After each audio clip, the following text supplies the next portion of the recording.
And this one, let me just bring this up full screen. This one speaks to a little bit more, not just the scientists that you photograph, or not just looking at photographers themselves, but it's also about the people that you choose to photograph. Because obviously, with you being an underwater photojournalist, there are a lot of people in your images, and there's a lot of work that you do to document local communities and how they're being affected by many of these issues. So I was wondering if you could tell us a little bit more about some of the communities that you choose to photograph, and how they react to you when you turn up to. I believe this image was taken in Japan. Is that right? From a recent project that you did. Yeah, that's right. I think the communities and the people part came later for me. And I think it maybe had to do with a confidence thing too, of feeling like I should be here. These people want their picture taken. And maybe just like, I'm not really shy, but I feel like when someone puts a camera in my face, I'm like, oh, thank you. It's not always the most comfortable, right? Especially if you don't know them. And so I think the communities part came later, and it just requires a lot of, as you know, like trust building, relationship building work at the beginning, like going in and doing the legwork without a camera in your hand and visiting these places and talking to people and really getting to know them before you start just taking pictures of people.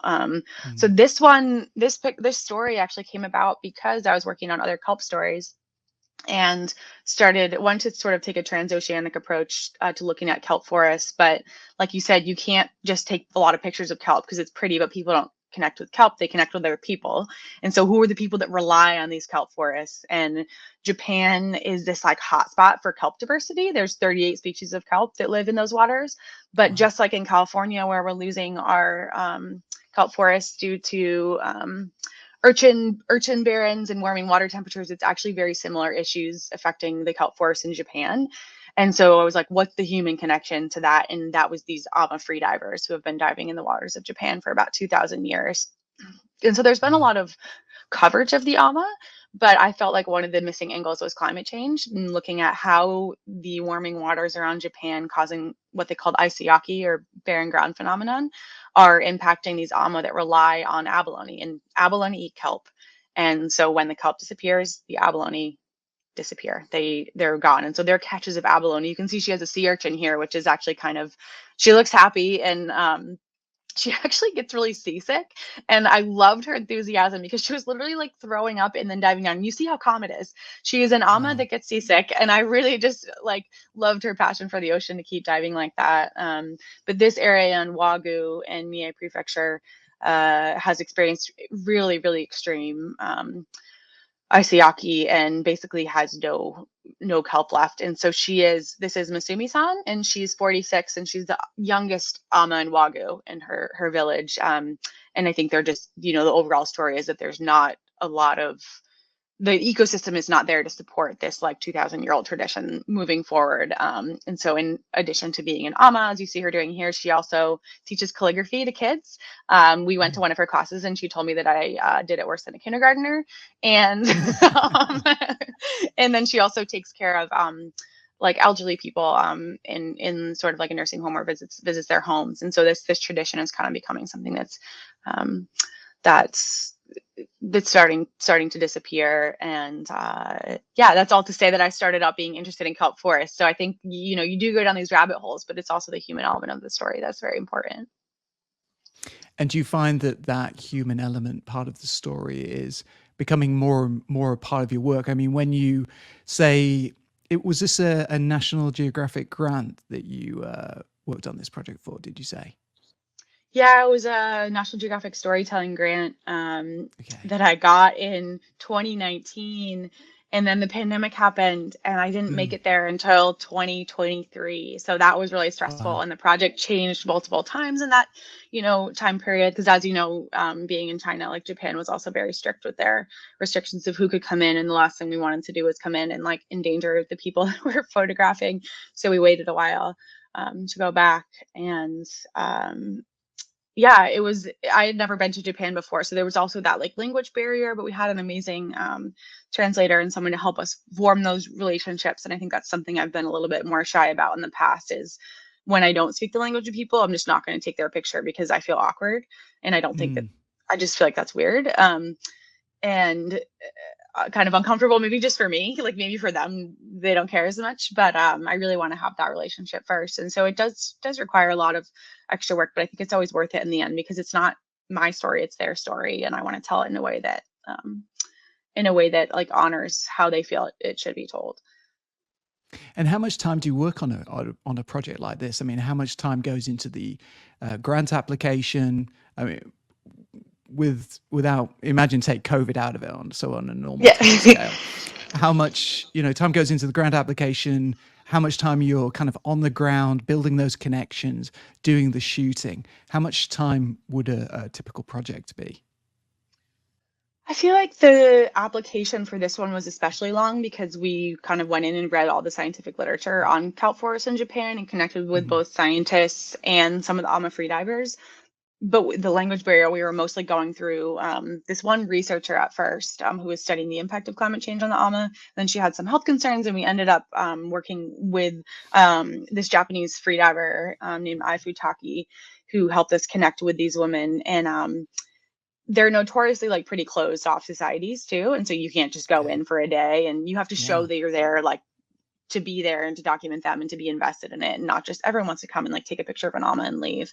Um, so we had to go. So it probably took 6 or 8 months of actually preparing. Like when before COVID happened, that was like the amount of time we had kind of invested in the grant application. And then once many months went by when we didn't know. And then once we got the funding, we again connected with our person on the ground there. But the most stressful part was like going and Mm. not knowing if when we got there they would actually accept us, because they said they would meet with us, Wow. but that didn't mean that they would for sure allow us to be even in the water with them. So the first couple days were stressful before we really know, but our main character, Mayumi-san, is kind of the head on in the area, ended up realizing that we loved her cooking and wanting us, and she would cook us these huge spreads of food that we were just like, no way we could finish.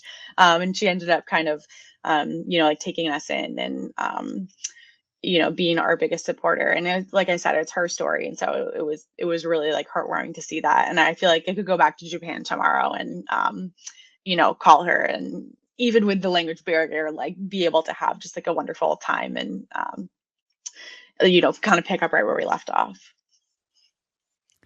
Yeah, that's really interesting. I think a lot of people don't realize how much time and effort goes into these projects, but it's a lot about you know like you said, building up those connections with your subjects, really, because the best stories, I always feel, you need to embed yourself in these communities that you photograph, and that takes a lot of time sometimes.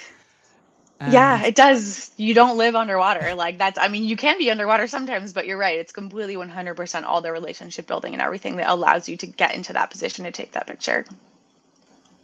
also the point you made about being nervous and uncertain about where this project may go, whether you'll even get access. I think that's also another big part of photography and photojournalism, is that I think, speaking from my personal experiences as well, that the projects that I've worked on, is that when you get on in that car or that train or that plane to go to your destination to do your story, there's always that at the very beginning. You never know whether you're going to get that access. You never know whether you're going to even get the story that you intended to do. And I think that's part of the process, isn't it, of being a photographer? Yeah, I think you're absolutely right. It's like that fear every time, and then you do it enough times that it works out, that you just hope that also the next time it's going to work out. Yeah. But I think like that hope is just more also in like the preparedness, like you're saying, like you have also convinced like National Geographic to give you funding for a project, and then you have to you have to do it. But Sure. because you've gone through that process of doing all the research and pitching the grant and like making the connections that you can make, maybe that's either like a more reason to work in your backyard where you speak the language and where you you can easily access it. But I think at some point you're gonna want to go around, and for me it was the kelp that brought me there. But you're going to want to like branch out, right? And so having the confidence, I guess, to just go for it is one thing that eventually you'll just take that kind of leap of faith, right? Absolutely. But you always have those butterflies in your stomach before the beginning of a new project, I find. 100% of the time. I know. And then a lot of the times you're just hoping that they like you, True. which I Yeah, think, absolutely. yeah, I which is actually a think thing. that's So part it's of a being, human thing. really hugely important part of being a photographer and working on these long-term stories is a lot of it's just be a likable person to be around Yeah. because you're going to be around your Hmm. subjects for a long time, if you're doing the kind of stories that we do. And Hmm. people will just want to enjoy being around you. So, like you said, Yeah. even when you're not taking pictures, be a nice person, kind of, be sociable and help out and, yeah, just be Hmm. nice to be around. And then, the doors often they open to you, don't they? And people warm to you. And then suddenly new parts of the story reveal themselves to you that you never expected. Yeah, absolutely. Over meals or loading the boat up or yeah, Yeah. making plans for the next day or whatever it is. And honestly, like you said, it's easier said than done sometimes. I mean, being a pleasant person when you just flew overnight and are carrying all your bags and it's really hot and whatever, it can actually be like a very challenging part of the job I've found. And if you go from being on your computer writing grant for 6 to 8 months to being full Mhm. on 12+ hour days in the field with people, I think a lot of it is fueled by like adrenaline and coffee and being in that place that you work so hard to get to. But at the end of the day, I mean, I feel like, I don't know how it is for you, but you're like, oh my gosh, now I have to download my images and probably edit and try to keep up metadata and notes and all that stuff. And then at the same time, feel like you're giving enough time and like appreciation and having meals and Mhm. stuff with the people you're filming can be a balance, right? 100%. I completely agree. And I think Yeah. it's something that people don't see when they see the lovely final spread of images, in a magazine or Right. a newspaper. It's an incredible logistical feat, and also, like you said, those day-to-day kind of management of all those different aspects. That's what makes those photo essays and those stories in the end. Yeah, so that's why one of the main reasons that I started the podcast is because I wanted people to learn about these behind the scenes stories and the things that go into making these images. Because, like you said, sometimes these are some of the most interesting stories. Yeah, it is. And I also really like doing the sort of Instagram behind the scenes stories and stuff like that too, because oftentimes like most of these, none of these images from Japan have like been put out there yet or published yet, because with the grant, a lot of times your stories are published a year or two later. So like personally, when you've invested so much in it, it's nice to be able to share like some of the behind the scenes stuff to show people what you're doing.